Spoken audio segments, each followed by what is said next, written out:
मंडळी, काश्मीरमध्ये पर्यटकांना मारलं याचा तुम्हाला राग असेल तर पुढची 3 मिनिटं काढून हे नीट ऐका आणि पुढचा तासभर ही चर्चा तुम्ही ऐकायला आहात। दहशतवाद्यांनी हिंदू मुस्लिम करून का मारलं? पर्यटकांनाच का टार्गेट केलं गेलं? त्याच्या मागचं कारस्थान आपण भारतीयांनी नीट समजून घेणं गरजेचं आहे। दहशतवादी हल्ला काश्मीरसाठी तसा नवा नाही। 7 दशकं जळतोय काश्मीर, पण या घटनेच्या नंतर पहिल्यांदाच काश्मीरी जनतेच्या डोळ्यात पाणी आहे। आज तुमच्या माझ्या इतकाच त्यांच्याही मनात संताप आहे। प्रत्येक जणच पाकिस्तान आणि दहशतवाद्यांच्या विरोधात रस्त्यावर उतरलाय। त्यांची भाकरी जातीय जळतीये म्हणून नाही, त्यांनी रंगवलेल्या उज्ज्वल भविष्याच्या स्वप्नाला सुरुंग लागलाय म्हणून। त्यांना जो नवा आशेचा किरण दिसत होता तो मावळतोय म्हणून। हे समजून घेणं भारतीय म्हणून आपल्या प्रत्येकाचं कर्तव्य आहे। कलम 370 हटवल्यानंतर काश्मीरमध्ये एक दगड भिरकावला गेला नाही, एक गोळी चालली नाही। इथल्या माणसांचा विश्वास संपादन करण्यासाठी भारतानं हर तऱ्हेचे प्रयत्न केले। गांधींचा विचार घेऊन बॅक टू व्हिलेजच्या माध्यमातून प्रशासन गावागावात गेलं, संवाद सुरू झाला, पॉलिटिकल कनेक्ट वाढू लागला। केंद्रीय मंत्री काश्मीरच्या गावागावात जाऊ लागले, हिंसाचाराला आळा घातला गेला। त्यातून पर्यटक आणि स्थानिक नागरिक यांच्यात एक विश्वास निर्माण झाला। काश्मीर पुन्हा गर्दीनं फुलू लागलं। गेले वर्षी 2.5 कोटी पर्यटक काश्मीरमध्ये गेले। प्रत्येकानं 2,000 रुपये खर्च केले तरी काश्मीरला किती हजार कोटी मिळाले असतील? गणित करा। गरिबीच्या दलदलीत अडकलेल्या, बॉम्ब बंदुकीच्या आवाजात आयुष्य भविष्य हरवलेल्या काश्मीरी तरुणीला आज आशेचा किरण दिसू लागला। 2 पैशांसाठी हातात दगड घेणारा काम धंद्याकडे वळू लागला, त्याला रोजगार मिळू लागला। काश्मीरचं सौंदर्य इथल्या माणसांची भाकरी आहे। काश्मीर एक प्रचंड मोठी इकॉनॉमी आहे। जगाचा पैसा भारतात आणण्याचं सामर्थ्य काश्मीरात आहे। पण आज या सामर्थ्याची जाणीव त्यांना कधी न होऊ देता धर्माची अफूची गोळी देत आणि त्यांना दारिद्र्याचा गैरफायदा घेत पाकिस्ताननं दहशतवाद्याची इंडस्ट्री इथं चालवली। ही दुकानदारी आता बंद पडण्याची वेळ आली म्हणून पर्यटकांना टार्गेट केलं गेलंय। त्यांचा इरादा स्पष्ट आहे, या देशात हिंदू मुस्लिम दुही निर्माण करायची आणि काश्मीरला बदलूच द्यायचं नाही। आता आपण ठरवायचं आहे, दहशतवाद्यांच्या अजेंड्याला बळी पडायचं की आपण डोळ्यात अश्रू असलेल्या काश्मीरी बांधवांना आज मिठी मारायची। चर्चा याच मुद्द्याची आहे। काश्मीरचा विकास पाकिस्तानच्या आणि दहशतवाद्यांच्या डोळ्यात खुपतोय।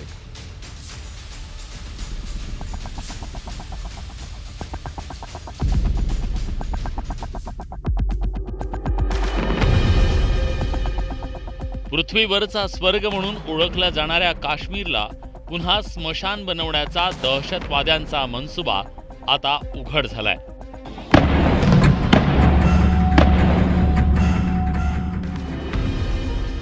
हिंसाचारानं धगधगणारं काश्मीर गेल्या काही वर्षात पूर्वपदावर येत होतं। काश्मीरचं नैसर्गिक सौंदर्य आणि सांस्कृतिक वैभव पाहण्यासाठी देशाच्या कानाकोपऱ्यातूनच नाही तर जगभरातील पर्यटकांची पावलं काश्मीरकडे वळू लागली। 2021 मध्ये काश्मीरला केवळ 11,30,000 पर्यटकांनी भेट दिली। 2022 मध्ये मात्र ही संख्या वाढू लागली आणि ती 18 लाख इतकी झाली।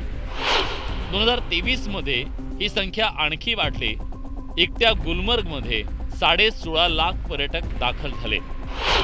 2024 मध्ये सगळे विक्रम मोडीत निघाले आणि काश्मीरमध्ये विक्रमी 2.5 कोटी पर्यटक दाखल झाले। 2024 मध्ये ही वाढ 30% इतकी नोंदवली गेली। पर्यटन वाढीमुळे काश्मीरच्या स्थानिक अर्थव्यवस्थेला मोठा आधार मिळाला। हॉटेल, गेस्ट हाऊस, परिवहन, हस्तकला आणि स्थानिक खाद्यपदार्थांच्या विक्रीतून रोजगाराच्या अनेक संधी वाढल्या। काश्मीरच्या पर्यटन वाढीनं आर्थिक समृद्धी आणि सामाजिक स्थैर्याला हातभार लागला। नेमकी हीच गोष्ट दहशतवादी गट आणि पाकिस्तानच्या डोळ्यात खुपत होती। काश्मीरमधला दशकानुदशके सुरू असलेला हिंसाचार कमी होत होता। काश्मीरमधलं दारिद्र्य कमी होत होतं। तरुणांच्या हाताला काम मिळत होतं। काश्मीरींचा भारताशी संवाद वाढत होता। हे सगळं घडणं म्हणजे काश्मीरात अनेक दशकं सुरू असलेल्या दहशतवाद्यांच्या फॅक्टरीला मोठा धक्का होता आणि सीमेपलीकडच्या त्यांच्या आकांक्षा मनसुब्यांनाही। म्हणूनच त्यांनी पर्यटकांना टार्गेट करून ठार मारलं। और क्या है? अमन होता है, काम भी होता है, सब कुछ ठीक होता है। जब अमन ही नहीं तो सब ठप हो जाता है। कलम 370 हटवल्यानंतर काश्मीरमध्ये मोठा भडका उडेल हा जगाचा अंदाज खोटा ठरला। सुरक्षा दलांवर दगड फेकून रोजगार मिळवणाऱ्यांच्या हाताला पर्यटनामुळे चांगलं काम मिळालं। दगडफेकीचे प्रकार थांबले। सरकारच्या प्रचार नीती आणि पर्यटनाला चालना देणाऱ्या योजनांनी काश्मीरचं चित्र बदलायला सुरुवात झाली। आजवर ज्या काश्मीरला मिळवण्यासाठी पाकिस्ताननं शर्थीचे प्रयत्न केले ते काश्मीर बदलतंय आणि भारताच्या बाजूने झुकतंय। या नैराश्यातून मानवतेला काळीमा फासणारा दहशतवादी हल्ला घडवून आणला गेला। त्यामुळे काश्मीरचे खरे वैरी कोण हे आता जगाला कळून चुकलंय। Bureau report, news 18 Lokmat. या सगळ्या चर्चेमध्ये सहभागी होण्यासाठी आपल्यासोबत मान्यवर पाहुणे असणार आहे। आज ही चर्चा खरं तर आपण करतोय तेव्हा काश्मीरचा जो आवाज आहे तो आवाज भारतापर्यंत पोहोचवणं, काश्मीरी जनतेला काय वाटतंय हे तिथपर्यंत पोहोचवणं हा मूळ उद्देश आज याचा आहे। काय त्यांची भावना आहे जाणून घेऊया। आमचे प्रतिनिधी ग्राउंड झिरोवरून उदय जाधव आहेत, त्यांच्यासोबत काही मान्यवर पाहुणे असणार आहेत। त्याचबरोबर आपल्यासोबत या चर्चेमध्ये सहभागी होण्यासाठी Javed Ahmad, all Kashmir auto rickshaw driver असोसिएशनचे ते सुद्धा सहभागी होणार आहेत। IMMचे जम्मूचे अध्यक्ष मिलिंद कांबळे या चर्चेत सहभागी होत आहेत। बॉर्डरलेस वर्ल्ड फाउंडेशनचे संस्थापक अधिक कदम असतील। त्याचबरोबर हाऊसबोट संघटना काश्मीरचे माजी सचिव याकूब दून, आझाद हुसेन पी जे सामाजिक कार्यकर्ते आहेत कुपवाडामध्ये, तिथं ते काम करतायत गेली अनेक दिवस इथल्या सगळ्या लोकांना नेण्यासाठी। सुरुवातीला मी उदय जाधव यांच्याकडे जाणार आहे। उदय, खरं तर आज काश्मीरची भावना आम्हाला टीव्हीच्या स्क्रीनवर जी दिसतेय ते फक्त अश्रूंच्या माध्यमातून।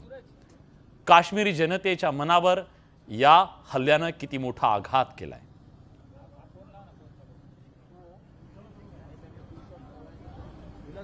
खूप मोठा आघात केलेला आहे। अर्थव्यवस्थेचा कंबर न मोडणारा हा आघात केलेला आहे, कारण हा साधा सुद्धा हल्ला नव्हता। संपूर्ण पर्यटनच्या अर्थव्यवस्थेवरती हा हल्ला झालेला आहे। जी घटना घडलेली अतिशय दुर्दैवी घटना घडलेली आहे। एका पिकनिक स्पॉटवरती ही घटना घडलेली आहे, मात्र त्याचा परिणाम संपूर्ण काश्मीर राज्यावरती झालेला आपल्याला पाहायला मिळतोय। पर्यटन ही काश्मीरचा अर्थव्यवस्थेचा कणा आहे।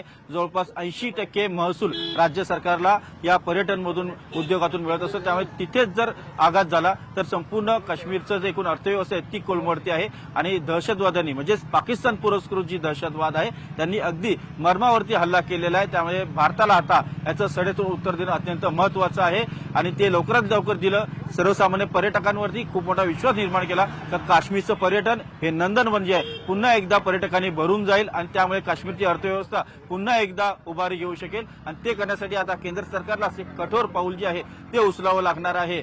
बसनेरची घटना आहे ती एक घटना आहे, मात्र त्या घटनेमुळे संपूर्ण काश्मीर जे आहे ते हादरून गेलेलं आहे। फक्त पहलगाम इथेच फक्त पर्यटनावरती परिणाम नाही झालेला आहे तर काश्मीरच्या इतर पर्यटन स्थळावरती देखील खूप मोठा परिणाम झालेला आहे। सध्याच्या घडीला काश्मीर खोऱ्यामध्ये जवळपास 90% हॉटेल बुकिंग जे आहे ते रद्द झालेले आहे। हे का रद्द झालेले आहे? कारण संपूर्ण भारतातले पर्यटक जे आहेत जे काश्मीरमध्ये येण्यासाठी इच्छुक होते ते थोडे भयभीत झालेले आहेत। या भयग्रस्त पर्यटकांना भयमुक्त करणं जे आहे ते अत्यंत महत्त्वाचं ठरणार आहे। त्यासाठी आता केंद्र सरकारने कठोर आणि मोठं पाऊल उचलणं अत्यंत महत्त्वाचं ठरणार आहे। सर्वसामान्य काश्मीरी नागरिक आहे, अतिशय साधा भोळा आहे, त्याला त्याचं अर्थव्यवस्था सांभाळायची म्हणजे त्याचं एकूण पर्यटक आहेत त्यांना ते एकदम अतिथी देवो भव या भावनेने त्यांचा आदर तिथे करत असतात आणि या आदर त्यांचा अनुभव जे सर्वच भारतीय घेत असतात। त्यामुळे आपुलकीने त्यांची भावना काय, काश्मीरमध्ये त्यांची भावना काय आहे हे आपल्या महाराष्ट्राला ऐकायचंय, आज मराठी माणसाला ऐकायचंय। उदय, काय वाटतंय त्यांच्या आज डोळ्यामध्ये अश्रू का आहेत? त्यांना त्यांच्या आशेचा किरण मरतोय असं त्यांना वाटतंय का? जी परिस्थिती बदलत होती काश्मीरची त्याला धक्का बसलाय का? त्यांच्याशी बोला प्लीज। अगदी बरोबर, हेच जाणून घेण्यासाठी विलास, सर्वसामान्य काश्मीरी नागरिक आहे तो ऑटो रिक्षामधून प्रवास करत असतो. सर्वसामान्य जे पर्यटक येतात ते देखील ऑटो रिक्षामधून प्रवास करत असतात. आपल्यासोबत काश्मीरचे जे ऑटो रिक्षा ड्रायव्हर असोसिएशन आहे त्यांचे अध्यक्ष जावेद भाई आता आपल्यासोबत. आपण थेट त्यांना विचारू किती मोठा हा फटका अर्थव्यवस्थेला त्यांच्या आहे. जावेद भाई, ये बताइए कितना बड़ा एक झटका जो है ये टेरर अटैक के बाद पूरी अर्थव्यवस्था पे और आपके जो पूरा ड्राइवर एसोसिएशन है, ऑटो रिक्शा चालक है, उनके ऊपर पड़ा है? एक बड़ा सा परेशानी है, एक बड़ा सा ये दिक्कत जैसी हो गई है. जब से पहलगाम अटैक हुआ था तो तब से पूरे कश्मीर में सभी लोग परेशान हैं, शोक मना रहे. जो कीमती जानें थी वो कीमती जानें चली गई. उस कारण कश्मीर के अंदर खामोशी बैठी है. ये ना है कि कारोबार बैठा है, वो तो अलग बात है, लेकिन एक खामोशी जो कश्मीर के अंदर बैठी है, जो कि कीमतें 28 लोगों की जानें चली गई है, उस पे पूरा कश्मीर शोक मना रहा है. अभी गम है उनके अंदर, गुस्सा भी है, गुस्सा इस चीज पे कि ऐसा नहीं होना चाहिए था. आज तक पिछले कई सालों से टूरिस्ट के ऊपर कभी अटैक नहीं किया. हमने जब भी कोशिश की, हमारा सपोर्ट हमेशा टूरिस्ट के साथ था. हमने हमेशा टूरिस्ट की हेल्प की है. टूरिस्ट हमारा मेहमान है, टूरिस्ट के साथ हमारा वाबस्ता है, पिछले कई दिहाइयों से हमारा वाबस्ता है. लेकिन आज तक ऐसा कोई वाक़ा नहीं पेश नहीं आया कि टूरिस्ट के साथ ऐसा कुछ होगा. इस बारे में हम खुद भी परेशान हैं. हमने कई बार इस बारे में बात भी की थी कि ऐसा नहीं होना चाहिए था. खासतौर ट्रांसपोर्ट पिछले कई दिहाइयों से, कई सालों से ट्रांसपोर्ट काफ़ी सारी मुश्किलातों का सामना कर रहे हैं. लेकिन इस बार काफ़ी कोशिश की थी कि टूरिस्ट सीजन आने वाला था या चल रहा था अभी, तो सभी लोगों ने अपनी अपनी गाड़ियां निकाली उदय, थी. त्यांना काम चल विचारा रहा था, बिल्कुल की माहौल अच्छा पर्यटकांना था. टार्गेट सब करण्याचा लोग खुश थे, मनसुबा त्या टूरिस्ट भी खुश थे, दहशतवाद्यांचा काय कश्मीरी असू लोग भी खुश शकतो? थे. का त्यांनी खुश ते थे. हे केलं? चारों तरफ कारोबार चल रहा था, लेकिन अचानक से जब से ये पहलगाम का मसला हुआ तब से जावेद भाई, एक सवाल पूछा जा रहा है स्टूडियो से हमारे कि जो टेररिस्ट है उन्होंने जो टूरिस्ट के ऊपर, सैलानियों पर क्यों हमला किया, वो करने का उनका मोटिव क्या हो सकता है, उनकी क्या ये टारगेट था इस बारे में? देखिए, इस बारे में मैं कुछ नहीं कह सकता. टेररिस्ट थे, कौन था, क्या नहीं था, ये तो सरकार जानती है. हम तो आम जनता है, हम तो मजदूर लोग हैं. हमें अपना काम करना, हम अपने कारोबार से चलते हैं. बाकी क्या कब क्या हो रहा है इस बारे में आम जनता को कोई पता नहीं होता है. आम जनता अपने कारोबार में होती है, अपनी रोजमर्रा जिंदगी जैसे चलती है वैसे ही हम भी चलते हैं. बाकी टेररिस्ट कब आता है, किस तरह आता है, कहाँ से आता है, इस बारे में आम जनता को कोई पता नहीं होता है. जावेद भाई, ये टेरर अटैक होने के पहले आप एक आम जो ऑटो रिक्शा ड्राइवर था वो कितना कमाता था और अब टेरर अटैक के बाद कितना कमाई हो रहा है? हाँ, काम पे तो असर पड़ा है, काफ़ी असर पड़ा है. पहले जब टूरिस्ट यहाँ थे दिन भर कमाई भी अच्छी हो रही थी, लेकिन 2-3 दिन से तो फ़र्क पड़ा है. ऐसा नहीं है, टूरिस्ट से तो ज़्यादा ही कमाई होती है, फ़र्क तो पड़ा है. लेकिन बाकी आम जैसा हम रोजमर्रा का जो काम होता है वो ऐसे ही हम करते हैं. खरंय. उदय, दैनंदिन आमचं कामकाज सुरू आहे, मात्र आम्हाला पर्यटक फारसे मिळत नाहीये. मात्र हे टेरर अटॅकच्या आधी खूप चांगला आमचा कारोबार चालू होता. मात्र टेरर अटॅक नंतर या दहशतवादी आल्यानंतर एक खूप मोठा फटका जो आहे आमच्या एकूणच या कारभारावरती पडलेला ते सांगा. अगदी स्वाभाविक आहे. आणि आज आपण या सगळ्याची चर्चा करणार आहोत. उदय, आपण सामान्य काश्मीरीच्या मनात अस्वस्थता आहे. ते म्हणतायत फक्त बिझनेस गेला हे नाही आहे, शांतता आहे. एक प्रकारचं प्रत्येक मनाला लागलेली ती गोष्ट आहे. त्यांना ते त्याच्याबद्दलची अस्वस्थता आहे, ती आपल्याला समजून घ्यायचं आहे. हे सगळं आपल्यासोबत आता डिक्कीचे संस्थापक आणि ज्यांनी जम्मूमध्ये तिथल्या तरुणांच्या हाताला रोजगार मिळावा म्हणून काम करतायत ते मिलिंद कांबळे सर आपल्यासोबत जोडले गेलेले आहेत. मिलिंद सर, स्वागत आहे तुमचं. बाकी पाहुण्यांकडे सुद्धा मी जाणार आहे. आपल्यासोबत झाहिद भट जे सरहद संस्थेचे समन्वयक आहेत ते सुद्धा जोडले गेलेले आहेत. जयजी, स्वागत आहे तुमचं. आपल्यासोबत वैभव वाघ सुद्धा जोडले गेलेले आहेत, सरहद संस्थेचे समन्वयक आहेत. त्याचबरोबर याकूब दुन जे आहेत, नसीर अहमद खान सुद्धा आहेत आणि आझाद हुसेन पी सुद्धा आपल्यासोबत या चर्चेत जोडले गेलेले आहेत. आपण सगळ्यांकडे एक एक करून जाऊया, पण मला या चर्चेची सुरुवात खरं तर करायची मिलिंद सरांकडून. आता मिलिंद सर, तुम्हाला काय वाटतं, जे टार्गेट होतं ते ठरवून टार्गेट होतं, त्यांना भेद तर निर्माण करायचा होता, उभी फाळणी तर करायची होती हिंदू मुस्लिम, पण त्याचबरोबर त्यांना पर्यटकांना टार्गेट करण्यामागचा मोटिव्ह काय होता? काय तुमचं ऑब्झर्वेशन आहे? गेली अनेक दिवस तुम्ही तिथं काम करताय, ही परिस्थिती बदलावी म्हणून. हे बघा, असं आहे की मी 2019 पासून IIM जम्मूचा चेअरमन झालेलो आहे. आणि जम्मूमध्ये आणि श्रीनगर, JNK असंच त्याला संबोधलं जातं, त्याच्यामध्ये 3 नॅशनल इम्पॉर्टन्स इन्स्टिट्यूशन्स ह्या उभ्या राहिलेल्या आहेत. ओके, एक IIT याच्यापूर्वी झालं होतं, IIM झालं आणि एम्स झालं. आणि हे झाल्यानंतर भारत सरकारचा हाच मानस होता की जे उच्च शिक्षण आहे, तंत्र शिक्षण आहे, हे जम्मू आणि काश्मीर मधल्या तरुणांना, युवकांना मिळालं पाहिजे, त्यापासून ते वंचित राहता कामा नयेत, हा भारत सरकारचा या मागचा उद्देश होता. त्याच्यातून आम्हाला हे सांगितलं गेलं की तुम्ही श्रीनगरमध्ये एक ऑफ कॅम्पस सुरू करा आणि त्याच्यामधून जे छोटे छोटे उद्योजक आहेत त्या उद्योजकांची कपॅसिटी बिल्डिंगचे कार्यक्रम सुरू करा. आणि तसं आम्ही 2021 पासून श्रीनगरमध्येही एक कॅम्पस आम्ही चालवतोय आणि याच्या माध्यमातून तिथले जे तरुण आहेत, तिथले जे उद्योजक आहेत, इन्क्युबेशन सेंटर आम्ही त्या ठिकाणी चालवतोय. अतिशय चांगले स्टार्टअप्स आमच्याकडे रजिस्टर्ड आहेत श्रीनगरच्या आमच्या इन्क्युबेशन सेंटरमध्ये. आणि हा सगळा जो प्रयास जो आहे तो सगळा सुरू आहे. परंतु याच्यामध्ये तुम्हाला आणखी एक सांगू इच्छितो की आम्ही 3 ज्या नॅशनल इम्पॉर्टन्स इन्स्टिट्यूशन्स आहेत त्यांनी मिळून आर्टिकल 370 हटवल्यानंतर जम्मू काश्मीरमध्ये काय बदल झाला याच्या संदर्भातला एक रिपोर्ट आम्ही तयार केलाय.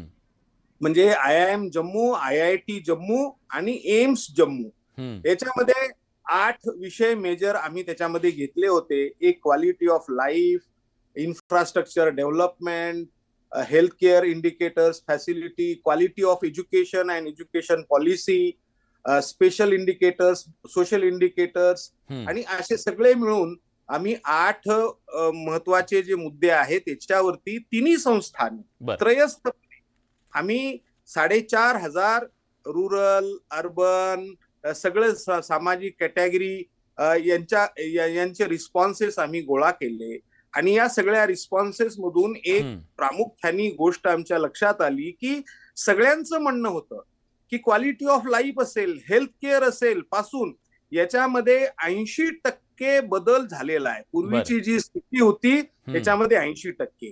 म्हणजे एका अर्थाने आम्हाला सगळ्यांना असं वाटत होतं की JNK मधली स्थिती ही अगदी सुरळीत व्हायला लागलेली आहे आणि जनजीवन जे आहे अतिशय चांगल्या पद्धतीने हे सगळं त्या ठिकाणी सुरू आहे. आपण आपल्या सुरुवातीच्या म्हणण्यामध्ये सगळं स्टॅटिस्टिक्स त्या ठिकाणचं आपण सादर केलेलं आहे. त्यामुळे एक चांगली इंडस्ट्री पॉलिसी निर्माण झाली, त्याची इन्व्हेस्टमेंट समिट झाली आणि त्या इन्व्हेस्टमेंट समिट मध्ये 1,64,000 कोटीचे त्या ठिकाणी इन्व्हेस्टमेंटचे प्रपोजल आले. अशा इतक्या सगळ्या गोष्टी चांगल्या पद्धतीने ह्या जम्मू आणि काश्मीर मध्ये सुरू असताना हा एक जो प्रसंग झाला पहलगाम मध्ये ह्यांच्यावरती जो हल्ला झाला तो अतिशय दुर्दैवी आहे आणि या घटनेचा आम्ही तीव्र खरं निषेध करतो. सगळेच जण याचा निषेध करतायत आणि हा एक्झॅक्टली काश्मीरच्या विकासाला ब्रेक लावण्याचा हा प्रयत्न आहे असं माझं स्पष्ट मत आहे. ठीक आहे. सरहद संस्थेचे समन्वयक जाहीद भट आपल्या सोबत आहेत. जाहीदजी, माझा आवाज तुमच्यापर्यंत पोहोचतोय?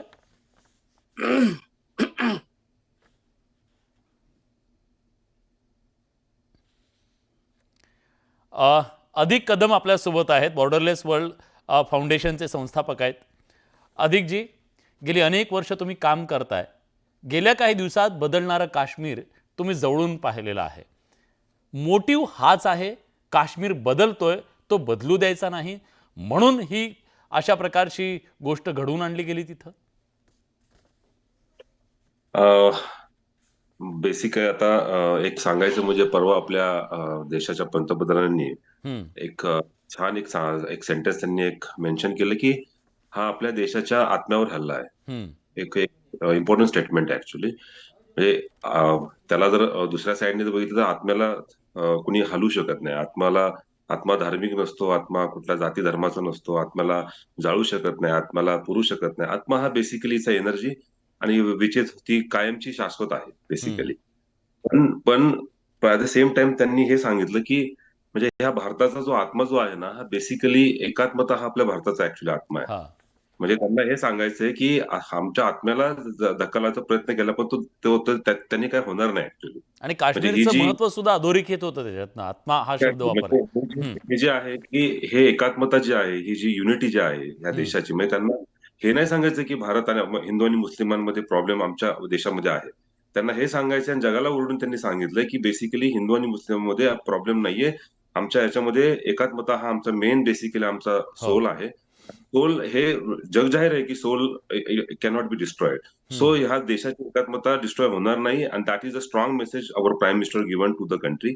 आणि मला असं वाटतं की तोच मेसेज घेऊन आपण ह्या डिस्कशनचा सुद्धा बेस पुढचा असाच व्हायला पाहिजे की ह्यातनं मेसेज एक स्ट्रॉंगली घ्यायला जायला पाहिजे निश्चित की निश्चित अधिकजी strong message आज जायला आज ही पाहिजे. चर्चा करण्याचं कारणच ते आहे. मनसुबे जे आहेत ना या दहशतवाद्यांचे, ते मनसुबे जगाच्या समोर आणणं गरजेचं आहे. कारण कुणी कुठल्या अजेंड्याला बळी पडून आपण डायरेक्टली इनडायरेक्टली दहशतवाद्यांच्याच अजेंड्याचे बळी ठरू नयेत, हा उद्देश आहे आजच्या चर्चेचा.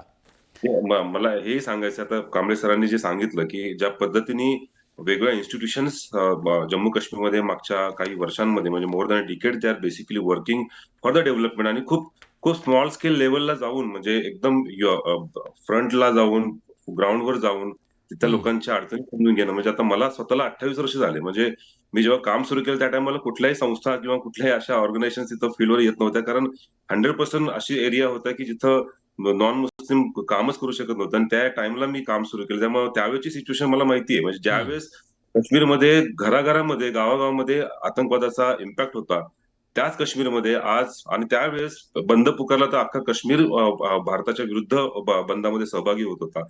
आणि आज तोच काश्मीर मागच्या या 35 वर्षांमधलाचा बदल की तोच काश्मीर आज भारतातले काही वेगळ्या राज्यातले प्रवाशांना अटॅक झाल्यानंतर त्यांची डेथ झाल्यानंतर त्यांच्यासाठी आज जम्मू काश्मीर बंद करतात. ही बेसिकली हा खूप मोठा ट्रान्झिशन आहे, तो कुठेतरी आपल्याला वाचवायचा आहे. निश्चित. We आणि have हा ट्रान्झिशन समजून घेऊन मी सुरुवातीला म्हणालो, आज काश्मीरीच्या डोळ्यांमध्ये अश्रू असेल तर आपण त्यांना मिठी मारणं गरजेचं आहे, आपल्या बांधवांना मिठी मारणं गरजेचं आहे, कारण आज सगळे एकाच दुःखात आहोत. या चर्चेमध्ये आझाद हुसैन पी जोड़े गेलेले आहेत. आझाद जी, मेरी आवाज आप सुन पा रहे? जी जी सुन पा रहा हूँ। आप मराठी तो समझ नहीं पाओगे, इसलिए मैं हिंदी में पूछता हूँ, लेकिन ये डिस्कशन जो चल रहा है, क्या ये समझ पा रहे हैं आप क्या चल रहा है? कुछ कुछ मैं इससे समझ पा रहा था जो बातें हो रही थी। आई कैन से 40% मैं समझ पा रहा था कि किस तरह की वार्तालाप हो रही है। ठीक है आजाद जी, हमने सुना है आपके बारे में कि एक ऐसे एरिया में आप काम कर रहे हैं जो बारामूला, कुपवाड़ा, जिस जिले में आज तक आतंक का माहौल रहता था, वहाँ पर आप लोग जाए, लोगों को ये पर्यटन का जो है इसमें लोग काम करें, इसके लिए आप आगे आए. कितना बदल रहा है ये कश्मीर, और आज जो ये हुआ है, क्या ये उसी काम को ठेस पहुंचाने की कोशिश, नाकाम कोशिश है? सर, पहले मैं उन लोगों को जो इस हादसे में शहीद हुए उनके लिए दुआ गो हूं कि उनकी जो सोल है वो पीस में रहे। उनकी फैमिलीज के साथ मेरी पूरी सिंपैथीज हैं। उसके बाद मैं थोड़ा सा हिस्ट्री में जाना चाहूंगा जम्मू कश्मीर की। 1944 में जब जिन्ना को जूतों की माला बारामूला में पहनाई गई, तो उसका बदला 47 में कबायलियों को बेचकर पाकिस्तान ने कश्मीरियों से लिया। हमारे घर लूटे गए, इवन कि मुस्लिम महिलाओं के ब्रेस्ट्स तक काट के वो लोग ले गए यहाँ से। ये हिस्ट्री में दर्ज है। यहाँ जो हमारे ट्रेडिशनल केटल्स होते हैं, समावार उसको कहते हैं, उनकी हैंडल्स तक वो तोड़ के ले गए, पीतल के होते थे ये समझ के कि सोना। उसके बाद उन्होंने कभी ये नहीं चाहा कि जम्मू कश्मीर इकोनॉमिकली स्टेबल रहे। जब तक अगर कश्मीर इकोनॉमिकली स्टेबल है तो उनकी जो साजिशें हैं वो यहाँ पे नाकाम होती रही हैं। इसी तरह से ये कोशिश, जैसे 2000 में छठी सिंहपुरा का वाक़ा हुआ और आज जो ये अनफॉर्चुनेट इंसिडेंट हुआ है, ये वेल प्लान्ड साजिश पाकिस्तान की और पाकिस्तानी एजेंसीज की है। उसका कारण ये है कि जम्मू कश्मीर में 2019 के बाद एक नया बदलाव आया था। लोग अमन पे यकीन करना शुरू किए थे। एक नए दौर की शुरुआत होगी। मैं अपने डिस्ट्रिक्ट की बात करूंगा, डिस्ट्रिक्ट कुपवाड़ा जो कि एक बॉर्डर डिस्ट्रिक्ट है जहां से बिलोंग करता हूं। जिस केरन सेक्टर से, जिस तंगधार सेक्टर से इन्होंने पिछले 4-5 सालों से नारकोटिक्स बेचना शुरू किया था, हजारों की तादाद में हमारे यूथ नारकोटिक्स में गए। लेकिन हमारी सरकार ने, खास करके मैं शुक्रिया अदा करना चाहूंगा क्योंकि मराठी चैनल है, महाराष्ट्र से ही हमारे डीएम साहब थे, डॉक्टर सागर डायफोडे साहब, उन्होंने एक शुरुआत की यहाँ पे बॉर्डर टूरिज्म को प्रमोट करने के लिए। और जो केरन सेक्टर गोलियों की घनघोर में रहता था, वहां पे पिछले साल 60,000 टूरिस्ट गए, जो कि बिल्कुल नीलम वादी के सामने है, जहां पे सिर्फ गोलियां ही चलती थी। वहां पे 60,000 टूरिस्ट विजिट किए, उनमें से 10,000 वो लोग थे जो out of Jammu and Kashmir से जो विजिट किए थे सर। वहां पे हमने कोशिश की, लोकल कम्युनिटी को सपोर्ट करके होम स्टेज वगैरह उन्होंने शुरू किए, एडवेंचर टूरिज्म एक्टिविटीज हो गई। और वो कभी ये चीज नहीं चाहते, बिकॉज अगर बॉर्डर वाले लोग जो है इकोनॉमिकली एम्पावर हो जाएंगे, फिर वो उनके झांसे में नहीं आ सकते हैं। हाँ। और ये जो पहलगाम में अटैक हुआ, पहलगाम में अटैक रिलीजियस बेस पे क्यों हुआ, उसकी एक बहुत बड़ी वजह यह है कि अगर वो वहां पे चुन चुन के जो हमारे हिंदू भाइयों को, हमारी बहनों को शहीद कर दिया गया, वो ये मैसेज देना चाहते थे ताकि यहाँ पे डिफरेंसेस क्रिएट हो जाए, यहाँ पे टूरिज्म ना आ जाए, जो इंफ्रास्ट्रक्चर डेवलप हो रहा है उसको फिर से बर्बाद किया जाए। और इसकी वजह से जब अनएम्प्लॉयमेंट बढ़ेगी, जब यहाँ पे बेकरारी का आलम होगा, तो डेफिनेटली उनकी एजेंसी जो है यहाँ के यूथ को बुरे कामों में, एंटी नेशनल एक्टिविटीज में इजीली एंगेज कर सकते हैं। जी याकूब दून आपल्या सोबत आहेत। याकूब जी, मेरी आवाज आ रही है? ठीक है। जाहिद भट आपल्या सोबत आहेत। जाहिद जी, मेरी आवाज आ रही है?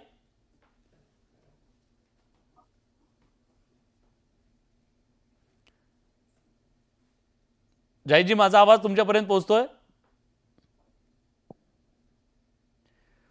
नसीर जी, मेरी आवाज आ रही है? जी, आवाज आ रही है आपकी। हाँ नसीर जी, तर काफिला ए मोहम्मद असे त्यांची संस्था आहे, त्याच्या माध्यमातून ते काम करतायत।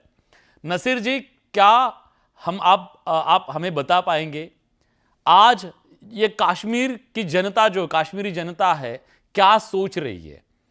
क्या उनको लगता है इन लोगों ने जो ये हादसा किया है क्यों किया होगा? मंशा क्या है इनकी? क्या चाहते हैं लोग? आपका धन्यवाद करूंगा मैं पहले, और आपके इस प्रश्न का जवाब देने से पहले मैं एक शार है जी। एक कवि ने कहा था कि सनम हम तो डूबे हैं, हम आपको भी डूब ले चलेंगे। हमारे जो पड़ोसी हैं, ये अभी एक प्रोविंस बनने जा रही है चाइना की। वो पाक ऑक्युपाइड कश्मीर हो, वहां के हालात आप अगर उनको आप बहुत अच्छे से देखें, हाँ। वहां की जनता ने भी अभी पाकिस्तान के खिलाफ एक मोर्चा खड़ा किया है पिछले कई सालों से। बलूचिस्तान हो, पाक ऑक्युपाइड कश्मीर हो, सीपैक हो, चाइना हो। तो अब जब ये वाले हमारे कश्मीर की बात आती है, हमारा फिजिकल इंटीग्रेशन अभी हो रहा है। हम तो 1947 से यही कोशिश में थे कि कब रेल आ जाए कश्मीर। पर्यटन तभी ज्यादा, क्योंकि हमारा भारत, पूरा भारत ट्रेन में घूमता है। जी जी। तो एक बार ट्रेन आ जाए तो ये जो चीजें हैं, अभी जो पहलगाम में घटना घटी, ये तो एक मैं तो इसको एक इंसानियत के ऊपर एक बहुत बदनुमा दाग कहूंगा। हर एक कश्मीरी का दिल इस पे गमजदा है। हर एक कश्मीरी ये नहीं चाहता कि यहाँ पे हमने हालात 1986 से लेके 2016 तक अगर आप देखें, जब 45,000 मिलिटेंट्स एक्टिव थे, तब भी किसी टूरिस्ट को इन्होंने हाथ नहीं लगाया था। जी। अब इतनी बौखलाहट आ गई है कि अब इनको लगता है कि नहीं, अब हम आम नागरिकों को टारगेट बनाएं। तो जब आम नागरिक टारगेट बनता है तो ये समझ लीजिए कि इनकी जो बौखलाहट है, इनकी जो हार है, ये सामने दिख रही है, इनको चेहरे पे इनके हार दिख रही है। लेकिन ये बहुत बड़ी गलती की है उन्होंने, बहुत बड़ी गलती की है, क्योंकि आम जो कश्मीरी है वो उनके खिलाफ बात कर रहा है आज, उसको पसंद नहीं है। मैं वही बोल रहा हूं सर, मेरी पूरी बात आप, क्योंकि आम नागरिक के लिए यहां के नागरिक जान देने के लिए तैयार है। ये वो टूरिस्ट हैं, क्योंकि मेहमान नवाज, पहले अगर इस्लाम की बात की जाए या किसी भी धर्म की बात की जाए, एक मेहमान भगवान का, अल्लाह का रूप होता है, फरिश्ता होता है जी। वो जाने दीजिए कि आप उसे 4 पैसे कमा रहे हैं, 2 पैसे कमा रहे हैं। हमारे मुल्क के कश्मीर में खास करके देखा जाए तो मेहमान की ज्यादा रिस्पेक्ट होती है। जी जी। अब वही मेहमान जिससे आपका रोजगार भी चलता है, आपकी गाड़ी भी चलती है, आपका दुकान भी चलता है, आपका घोड़े वाला भी चलता है। तो इन आम लोगों को भी समझ में आ गया कि नहीं, अभी सड़कों पे आना चाहिए। ये जो बगावत आज पहलगाम के शहीदों ने हमारे अंदर जो जोत जलाई है, उस जोत को हमें जलने नहीं देना है, उसको बुझने नहीं देना है। और इस पूरी लड़ाई में हम आपके साथ हैं, हम सब जय एक हिंद। साथ खड़े हैं। जी, इसीलिए हमारी ऑर्गेनाइजेशन का नाम ही हमने काफिला मोहब्बत रखा है। बिल्कुल, यही मोहब्बत जो है ना इस देश को यूनाइट करती है और इनके जितने भी इरादे हैं वो ध्वस्त करती है पूरी। और लेकिन और एक बात है सर, मैं अगर टाइम है आपके पास तो मैं थोड़ा सा और ऐड करूं। हाँ, बोलिए बोलिए प्लीज। कश्मीर को 1990 से जब देखा जाए, जब आतंकवाद स्टार्ट हो गया, हाँ, और कश्मीर बीइंग अ रूरल, मतलब पूरा देहात है, कटा हुआ था पूरे भारत से, तो काफी एनजीओ, काफी ऑर्गेनाइजेशंस कश्मीर आके कश्मीर को एक्सप्लॉइट करने में लगी। हम तो इतनी ऑर्गेनाइजेशन को जानते हैं कि जो कश्मीर के नाम पे अपना पेट भरते हैं, अपना मतलब रोजगार चलाते हैं, 2-2, 4-4 हजार करोड़ की प्रॉपर्टीज बनाई हैं। उससे भी एक सेक्शन यहाँ पे ऐसा है कश्मीर में, एक नौजवानों का सेक्शन है कि जो ये चाहते हैं कि ये नहीं होना चाहिए।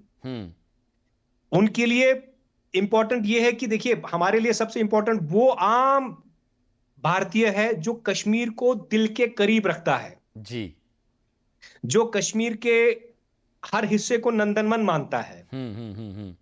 और फिर आप उसके अभी देखिए पहलगाम के में जो शहीद हुए, वो शहीद शाहनवाज हुसैन साहब जो शहीद हुए हमारे टूरिस्ट को बचाते बचाते, अब उसके घर पे जाएंगे, उसके नाम की शहादत को पैसा, मकान, वो कर करके खड़ा करेंगे। लेकिन जब आप 4 साल बाद, 8 साल बाद देखेंगे, वो शाहनवाज का घर वैसा ही रहेगा।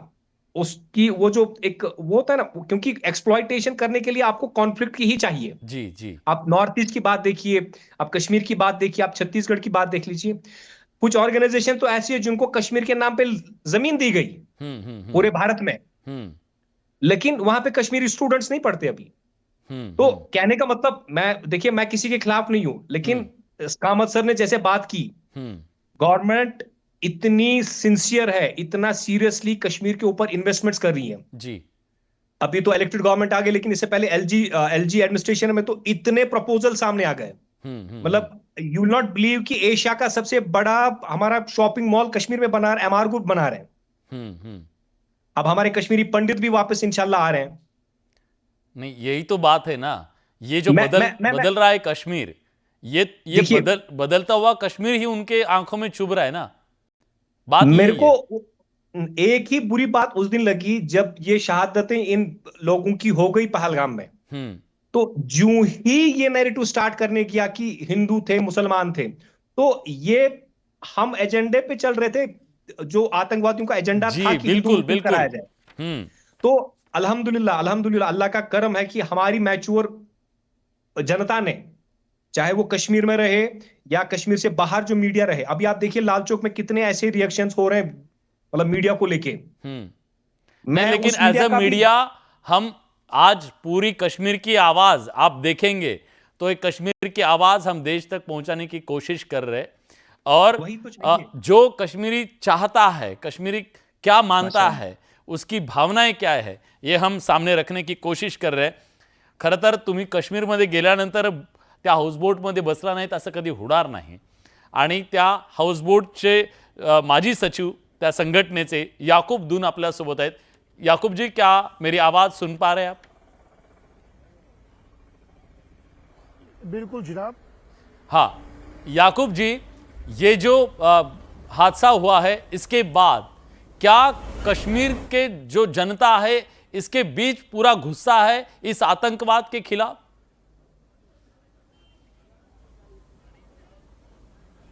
आदाब, जय कश्मीर, जय महाराष्ट्र। आदाब, जय महाराष्ट्र। सबसे पहले मैं और अपनी पूरी जम्मू कश्मीर की जनता की तरफ से उन शहीदों को श्रद्धांजलि पेश करता हूं। एक, जय हिंद सर।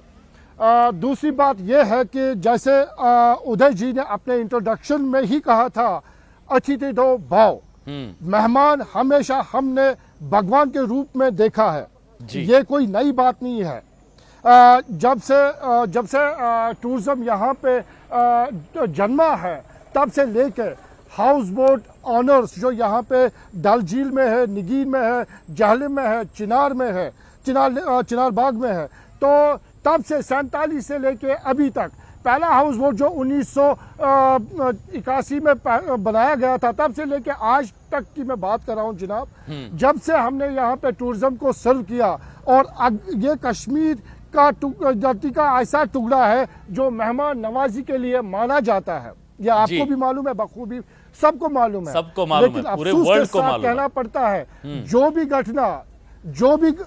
भी घटना पहलगाम के बाइसरन में हुआ, तो उसको हम पुरजोर अल्फाजों में, कड़े शब्दों में उसकी निंदा करते हैं। ये नहीं होना चाहिए था। अगर कहीं और जगह हो जाता, देखिए फलस्तीन में हो रहा है जानिब है, रशिया में हो रहा है जानिब है, लेकिन ये उस जगह हुआ है, ये उस जमीन के हिस्से पे हुआ है जो दुनिया भर विश्व में मेहमान नवाजी के लिए माना जाता है। उसके लिए हमें बहुत अफसोस है, ये होना नहीं चाहिए।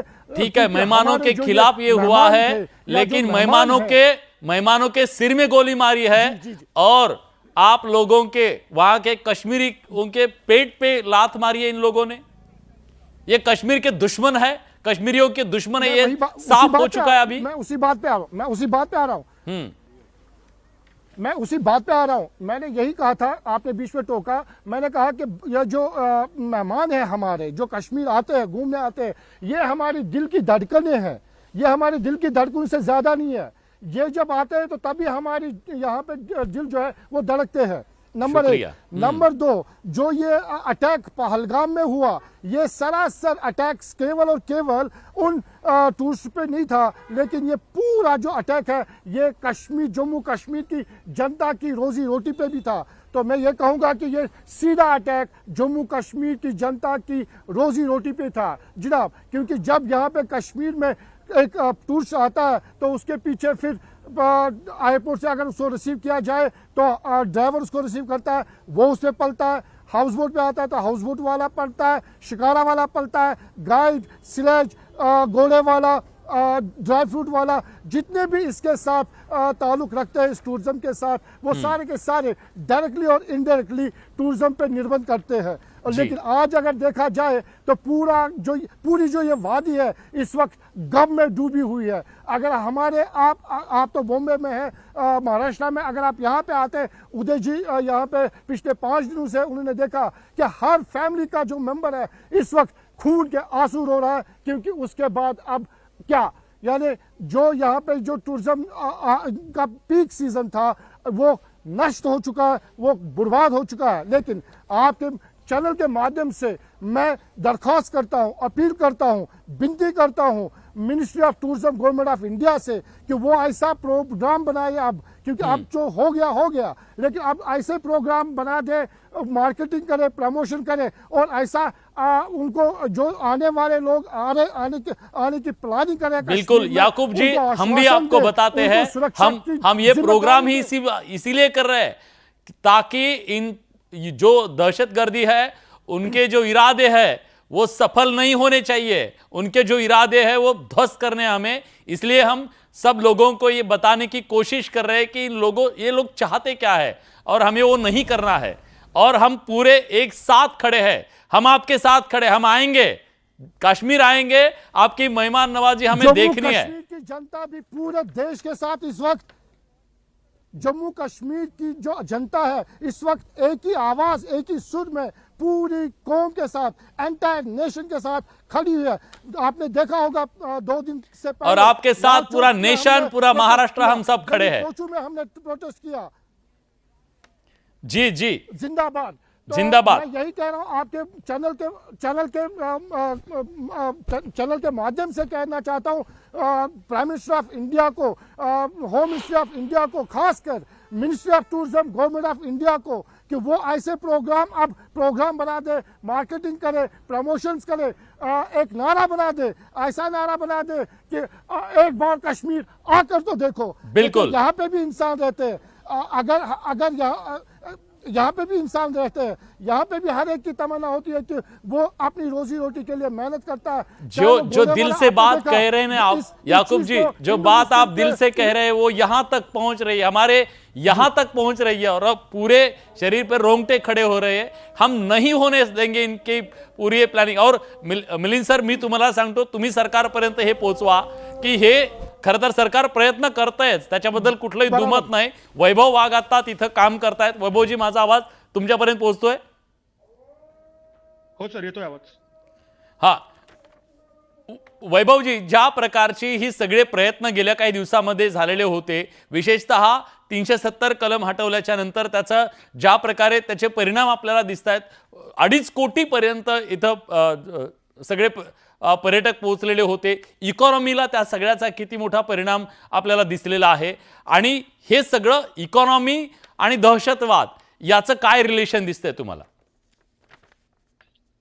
सर नमस्कार. एकतर सगळ्यात पहिल्यांदा मी चॅनलचं खूप मनापासून आभार मानतो की आता ही जी लढाई आहे, आता ही घटना घडली पहलगामची, त्याच्यानंतरच्या लढाईतला जो सगळ्यात मूळ विषय आहे, त्या मूळ विषयाला तुम्ही हात घातलेला आहे की हे नेमका हा हल्ला घडवण्याचं, त्याच्या मागे ठरवून धर्म विचारून त्या निर्घृण हत्या करण्यामागे, त्याच्यातला तो मेसेज बाहेर जाऊन देण्याच्या मागे जी काय कॉन्स्पिरसी होती, ती लोकांपर्यंत पोहोचवणं हा याच्यातला सगळ्यात महत्वाचा विषय होता. आणि तुम्ही त्याच विषयाला हात घातला, याच्याबद्दल मी सगळ्यात पहिल्यांदा चॅनलचं तुमचं खूप मनापासून माध्यम म्हणून मी खूप मनापासून आभार मानतो. मी हा विषय मला महत्वाचा अशासाठी वाटला तुम्ही विषय घेतलेला. अगदी प्रॅक्टिकली सांगायचं म्हटलं तर सरहद या संस्थेच्या बरोबर आम्ही गेली अनेक वर्ष काम करतो, पण श्रीनगरमध्ये माझी स्वतःची राहण्याची ही पहिलीच वेळ आहे. जेव्हा ही घटना घडली तेव्हा दुर्दैवाने घटना घडल्यानंतर पहिल्या काही मिनिटांमध्ये मला ते कळलं की असं असं घडलं. त्याच्यानंतर मी सरहद संस्थेचे संजय नहार सर यांना कॉल केला. तेव्हा वाटलं की नेहमीच अशा चकमकी काश्मीरमध्ये होत असतात, तशातला काहीतरी प्रकार असेल. पण जेव्हा या विषयाच्या खोलामध्ये गेलो तेव्हा जाणवलं की अरे हे काहीतरी वेगळे, म्हणजे ज्या पद्धतीने हे नॅरेटिव्ह पसरवलेलं आहे, ज्या पद्धतीने म्हणजे घटना घडली पहलगाममध्ये, पण त्याचे परिणाम दिसायला लागले पुण्यातल्या सोशल मीडियावरती, की तिकडे डायरेक्ट हिंदू मुस्लिम असं बायफर्केशन त्याच्यामध्ये दिसायला लागलं. आणि ते ह्या पॉइंट वरती गेलं. म्हणजे आता तुम्ही इथल्या इकॉनॉमी बद्दल बोलताय, काश्मीरच्या इकॉनॉमी बद्दल, मी तर म्हणतो की हा फक्त काश्मीरच्या पण इकॉनॉमीचा प्रश्न नाही. लोकांनी याचे तर्क वितर्क लावत इथपर्यंत लावलं की आता याच्या पुढे मुस्लिमांकडनं खरेदी करायची नाही, इथपर्यंत या सगळ्या गोष्टी गेल्या होत्या. ही या विषयाची खरी दाहकता आहे की ती तुम्ही आतापर्यंत लोकांपर्यंत पोहोचवण्याचा प्रयत्न करताय. त्याच्यामुळे फक्त सोशल मीडियावरती व्यक्त न होता आपण प्रत्यक्ष काहीतरी काम केलं पाहिजे. आपली अस्वस्थता दूर करण्यासाठी काश्मीरमध्ये आलं पाहिजे. म्हणून मी नहार सरांशी बोलून काश्मीरमध्ये आलो. आणि जे चित्र मी इथे बघतोय ते तुमच्या पुढच्या प्रश्नाचं उत्तर आहे की सर आत्ताची कंडिशन अशी आहे इकडची की आता जे आपल्या हाऊसबोटचे मालक ज्या पोटतिडकीने बोलत होते ना, काश्मीर मधला जो सगळ्यात सामान्य तरुण आहे, जो सामान्य माणूस आहे, जो हॉटेलमधला कामगार आहे, तो ह्याच पोटतिडकीने बोलतोय की आता पुढे काय घडणार. म्हणजे आपण बऱ्याचदा एक वातावरण बघतो ना, म्हणजे जे मी काश्मीर मधल्यांच्यासाठी बोलतच नाही, आपले जे महाराष्ट्रातले जे लोक आहेत ना, की आतापर्यंत त्यांनी कधीच काश्मीरला आले नाहीत, पण फक्त कुठल्या तरी व्हॉट्सअप युनिव्हर्सिटीच्या मेसेजेसवरनं ते त्यांची स्वतःची लॉजिक्स तयार करतायत. आंतरराष्ट्रीय आता हे आंतरराष्ट्रीय लढाई कशी आहे याच्या वेगळ्या थेरीज म्हणतायत. त्या लोकांना माझं खूप कळकळीने सांगणं आहे, बाबांनो इथली परिस्थिती खूप वेगळी आहे. इथला जो प्रत्येक माणूस आहे ना, त्याच्या समोर आता म्हणजे आजचं जर आकडेवारी जर बघायची म्हणली तर जेवढे लोक इथं महाराष्ट्रातले किंवा संपूर्ण देशभरातले इथं पर्यटक म्हणून आले होते, ते लोक मागच्या 3-4 दिवसात इकडनं जायला सुरुवात झाली आहे. त्याच्यातले फक्त 5 ते 7% लोक आता आहेत इथं श्रीनगरमध्ये आणि पूर्ण काश्मीरमध्ये. आणि ह्या सगळ्यांची काळजी तिथला काश्मीरी माणूस कसं घेते हे सांगा सर. कारण काय आहे, ह्या सगळ्या अजेंडे बहादरांना त्यांना हवं ते घेत असतात. आज काश्मीरी माणूस कशी काळजी घेतोय या माणसांची, पर्यटकांची, ते सांगा. सांगतो. आताची कंडिशन, ज्या दिवशी मी इथं श्रीनगरमध्ये आलो आणि तिथपासून म्हणजे मला घ्यायला आलेल्या ड्रायव्हर पासून वाटेत चहा प्यायला थांबलो, तिकडनं जिथं कामाला जायचं होतं तिथपर्यंत जाणं, तिथल्या मराठी नागरिकांशी बोलणं, या प्रत्येक गोष्टीमध्ये मी मगाशी त्यांना सांगत होतो ना की जे आतापर्यंत कधी काश्मीरला आलेलं नाहीत, फक्त व्हॉट्सअप युनिव्हर्सिटीवरनं ते स्वतःची काहीतरी लॉजिक्स म्हणतात. मला त्या सगळ्यांना सांगणं आहे की बाबांनो इथली परिस्थिती खूप वेगळी आहे. मान्य आहे की तुम्ही ज्या गोष्टी आतापर्यंत ऐकत आल्या, जे आपण टीव्हीवरती बघत आलो, मी पण ते बघत आलो लहानपणापासून. म्हणजे मला पण लाल चौक म्हटल्यानंतर डोळ्यासमोर तेच येतात की ते लोक जमलेत, दगडी मारतायत. पण हे खूप पूर्वीचं चित्र आहे. आत्ताचं चित्र असं आहे, मागच्या 4 दिवसामध्ये पुणेकरांना माझं म्हणणं पटकन कळलं की आपल्या अलका टॉकीज चौकामध्ये कसे 4 बाजूला 4 वेगळी निदर्शनं चालू होती या गोष्टीचा निषेध करायला. सेम तसं चित्र इथल्या लाल चौकामध्ये वेगवेगळ्या पद्धतीची इथे निदर्शनं चालू आहेत. आपल्याला बघा, आपण ती एक घोषणा कुठल्या रॅलीमध्ये, म्हणजे आज मी चेक केलं, कुठल्या रॅलीमध्ये ही घोषणा आजतागत कधी दिली गेली नाही, पण ती एक घोषणा ह्या पर्टिक्युलर मुस्लिम समाजावरती, काश्मीरींवरती टीका करताना एक घोषणा दिली जाते की ते, म्हणजे ती घोषणा पुढे केली जाते की अफजल हम शर्मिंदा है तेरे कातिल जिंदा है. ही घोषणा आपण ऐकलेली असते, तोच राग धरतो, त्याच्यावरती आपण मेसेजेस फॉरवर्ड करतो. आत्ताची कंडिशन अशी आहे, आता इथं सगळ्यात जास्त चालणारी घोषणा ही आहे की टुरिस्ट हम शर्मिंदा है तेरे कातिल जिंदा है. हे एकच वाक्य आपल्याला बदलत्या काश्मीरचा चेहरा मोहरा आणि ते काय विचार करतात ते नेमकं आता काश्मीरच्या डोक्यात काय चालू आहे हे दाखवण्यामागचं हे खूप सिंबॉलिक चित्र आहे. त्याच्यामुळे सर तुमचा जो प्रश्न होता की सर आता कंडिशन अशी आहे की आपल्या घरामध्ये तर कधी मयत झाली ना की कसं असतं ना की पाहुणे लोक भेटायला येत असतात, आलेल्या नातेवाईकांशी पण आपल्याला बोलायचं असतं, पुन्हा उद्या जे आपले काका मावशी गावाला पाठवायचे त्यांच्या बसचं बुकिंग झालं की नाही हे पण बघायचं असतं. एक्झॅक्ट तसं चित्र आता इथं आहे की आता उद्या इकडनं पर्यटक गेला ना की इथल्या लोकांना माहिती नाही की आपल्याकडे परत कधी कोण येणार आहे की नाही. या प्रश्नाचं उत्तर त्यांना माहित नाही. 100% येणार, आपलीच जबाबदारी आहे. पण आता इथल्या लोकांच्या डोक्यात काय चालू आहे मी ते सांगतो, त्यांना माहिती नाही कधी येणार आहे. इथल्या तरुणांनी गाड्या घेतलेल्या आहेत टुरिझमचा व्यवसाय करण्यासाठी, त्यांना बँकेचे हप्ते कसे भरायचे, लोन कसं करायचं हे माहित नाहीये. हॉटेल व्यावसायिकांनी खूप चांगल्या पद्धतीचं पर्यटन करता यावं म्हणून लोन काढून हॉटेलची इन्व्हेस्टमेंट केली आहे, त्याला एक मोठा धक्का बसलेला आहे. मी येतो, मला वेळ थोडा कमी आहे म्हणून मी तुम्हाला थांबवलं. तुमचे सहकारी सरहद संस्थेचे समन्वयक जाहीद भट आपल्यासोबत जोडले गेलेले. जाहीदजी, माझा आवाज तुमच्यापर्यंत पोहोचतोय? हो सर, येतो. हा, खरं तर बघा, तुम्ही तिथं काम करताय म्हणजे आज महाराष्ट्राला कळू देत की काश्मीरमधला एक तरुण सुद्धा मराठीमध्ये आपली भावना मांडू शकतो. याच्यापेक्षा ह्या भारतीय असण्याचं म्हणजे आपलं ब्युटी काय असू शकते. तुम्ही तिथं काम करताय, जोडण्याचं काम करताय, पण तुमच्या ह्या कामावर पाणी फिरावं, तुमचं हे काम मातीत मिसळावं याच्यासाठी केलेला हा प्रयत्न आहे असं तुम्हाला वाटतं का? माणसं तोडण्यासाठी, माणसांमध्ये भेद निर्माण करण्यासाठी हे षडयंत्र रचलं गेलं का? आणि आपल्याला ते कसं हाणून पाडावं लागेल? अगदी सर, पहिलं सर्वप्रथम मी जे पहलगाम मध्ये घडलं त्याचा मी निषेध करतो आणि सर्व काश्मीरचे जे पण बांधव आहेत, काश्मीरची जी जनता आहे ते ह्या गोष्टीला निषेध करतात आणि हे असं नाही झालं पाहिजे होते. गेल्या अनेक वर्षाचा प्रयत्न होता माणुसकी जोडण्याचा, काम करण्याचा, लोकांना एकमेकांशी सहवास जोडण्याचा, टुरिस्ट येत होते, खूप चांगल्या प्रकारे हे सगळं चालत होतं. पण आता काही क्षणात त्या 22 तारखेला अशी एक घटना घडली की आम्हाला जेव्हा ते सगळं कळलं, आम्हाला जेव्हा फोन आले तर असं वाटलं की आम्ही जेवढे पण प्रयत्न करतो आहे, जे पण माणसं आज इथे स्क्रीनवर दिसतात, सगळे त्याच्या ह्यांनी प्रयत्न करत असतात, सगळे माणसं जोडण्याचं काम करत असतात.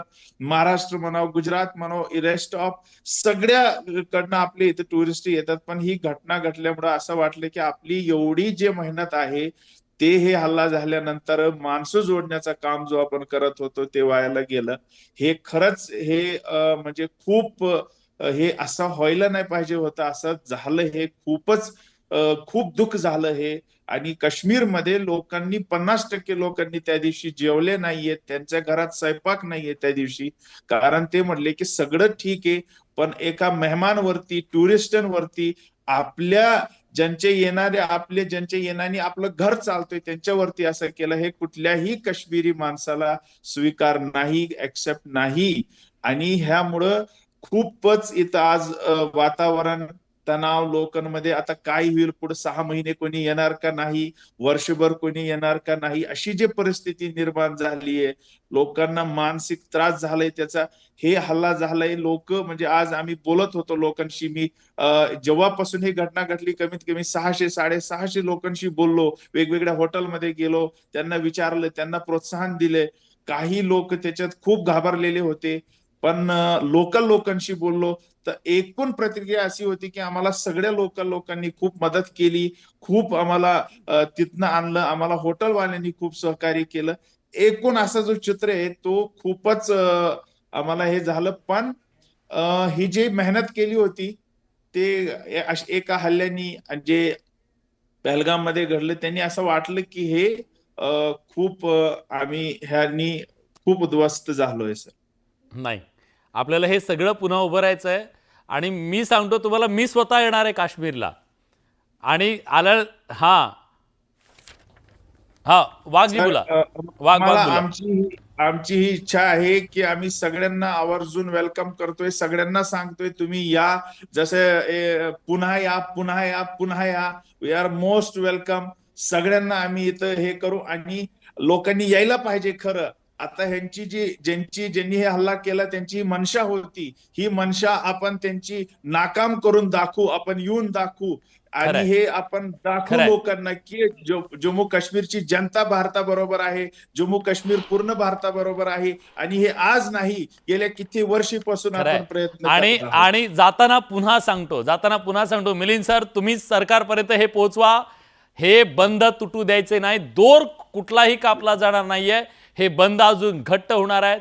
इरादे अजिबात त्यांचे होणार नाहीत. वैभव प्लीज शेवटची कमेंट आणि मी संपवतो, वेळ संपलाय माझा. ज्या विषयावरती आपण बोलतोय आता, जाहीदने पण सांगितलं की इतकं सगळ्यांनी भरभरून सांभाळलेलं आहे सगळ्या पर्यटकांना, त्यांच्याबद्दल एक कृतज्ञता म्हणून या शोच्या माध्यमातून, या परिसंवादाच्या माध्यमातून मी आता जे महाराष्ट्रातले जे नागरिक हा कार्यक्रम बघतायत की जे नुकतेच काश्मीरहून पुण्यामध्ये मुंबईमध्ये पोहोचलेले आहेत, त्या सगळ्यांना विनंती आहे की प्लीज तुम्हाला ज्या लोकांनी या सगळ्या प्रक्रियेमध्ये या मागच्या 4 दिवसांमध्ये मदत केली, त्यांचे सगळ्यांचे फोन नंबर, ते प्रत्येक जण आता तुमचे फॅमिली मेंबर झाले ते आम्हाला माहिती आहे. प्लीज त्या ज्यांनी तुम्हाला इकडे काश्मीरमध्ये मदत केली त्या सगळ्यांची नावं, मोबाईल नंबर सकट आमच्यापर्यंत पोहोचवा. सरहद या संस्थेने त्यांच्या सगळ्यांच्या मुलांना शिकवण्याची जबाबदारी काश्मीरमध्येच घेतलेली आहे, बांडीपोरा आणि दत्तपोरा या 2 शाळांमध्ये. दुसरी गोष्ट, मगाशी एक मुद्दा असा आला होता की सय्यद काल ज्याच्या घरी महाराष्ट्राचे उपमुख्यमंत्री एकनाथ शिंदे यांचे प्रतिनिधी गेले होते, तर मला त्यांना आवर्जून सांगायचं आहे की आजच मी महाराष्ट्राचे उपमुख्यमंत्री शिंदे साहेब यांचे जे प्रतिनिधी होते त्यांच्याशी या विषयावरती बोललो. आणि असं काहीच होणार नाही की अजून 4-5 वर्षांनी तिथं काही दिसणार नाही. 4-5 वर्ष सोडा, सय्यद यांचं घर बांधण्यासाठीचं जे बेसिक डिझाईन लागतं ना, खरंय ते सुद्धा केलं जाईल. नाही, शब्द दिल्यानंतर तो हे केला जाईल. आणि आज तुम्ही सगळेजण, नसीरजी, याकूबजी, आझादजी, जाहीदजी, सगळ्यांना एक गोष्ट सांगायची आहे. महाराष्ट्रातल्या ह्या सगळ्यांकडून तुम्हाला थँक्यू म्हणायचं आहे मला. आम्ही जेव्हा संकटात होतो, आमची माणसं जेव्हा संकटात होती, आपली माणसं, आमची नाही, आपली माणसं जेव्हा संकटात होती, तेव्हा तुम्ही सगळ्यांनी जी मदत केली, त्यांना काश्मीरी जनतेनं जी मदत केली, आपलं जे आहे नाही ते उघडं केलं आणि त्यांना खांद्यावर घेऊन जी होईल शक्य होईल ती मदत केली, त्याच्याबद्दल तमाम महाराष्ट्राकडून तुम्हाला थँक्यू सो मच. खूप खूप आभारी आहेत. आणि आम्ही येणार, तुमच्याकडे येतोय काश्मीरला. आणि भारताने सुद्धा पुन्हा काश्मीरला जायचंय, आपण तिथं जायला हवं. आणि इरादे जे होते दहशतवाद्यांचे ते आपल्याला उद्ध्वस्त करायचे, आपल्याला त्यांच्या अजेंड्याला बळी पडायचं नाहीये. आज या चर्चेमध्ये आपण सगळेजण आहात, आपली भूमिका मांडलीत, त्याबद्दल सगळ्यांचे मनापासून खूप खूप आभार. धन्यवाद.